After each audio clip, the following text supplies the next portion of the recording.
Dakabaay kublay ya ke United Democratic Party UDP Central Executive Committee kabala ibet ban benchat haki terpengjong u ban bat ya ke kam General Secretary ke parti uba Tita Starwal Khan uba deru MDC ke Sora Constituency ulaang katong jong u kan long ban pen klan ya ke jinga day hapadeng kipat ba bat ke parti.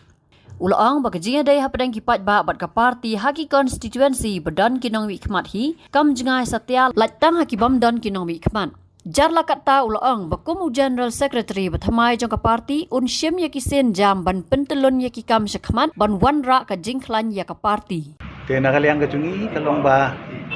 tam nakaliang jonga kapaningkong hi kalong ba kumno ban penklan ya ka parti nang ni syakmat bat kumjo ru ban nang ban continue lani ban nang beteng ya kata kam ko General Secretary ya ka ba keladon ka jingko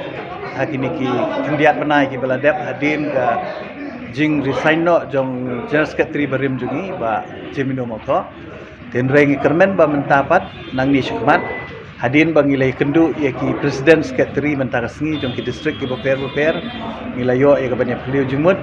bat ngakermen ba nang ni syakmat nginang la ban pentelun ni ka kam hakaban penklan ya ka parti bat kham tamru ban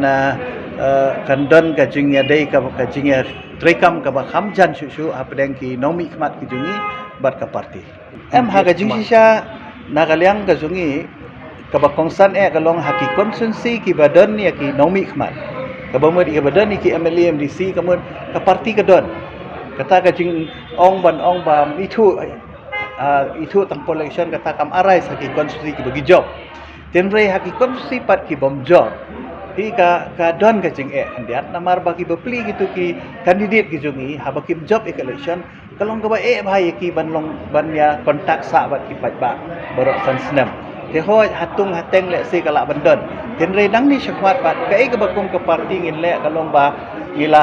don ya ki action plan ki bangi penkre kalong ba wat haki tu ki konsensi ki bangi don nomi khmat ru nakaliang ka parti ka mod ngin ya le iban wanra ya ka jinge dei ka bajan apadeng ka ki grassroots bat kinong elam ka parti haki tu ki konsensi Habatin, pej bahagi kishap plus F. Ka plus F? Hakabam bangibam dunaki eki batay kamet. Namar kata habathiru atau kau kamlu ka umpnyang kadut pej ya kishap plus F haka jingsom. Yaki nutrient kumki vitamin bat ka ayan la ikan diat bat ka bathau bha kam kta ikadur jingki marbam ka jing mat lani ka rukom shed yaki. Balehi banai kita. Kadon ka we ka jing mentoy ba kongsan. Ka kot ka kia.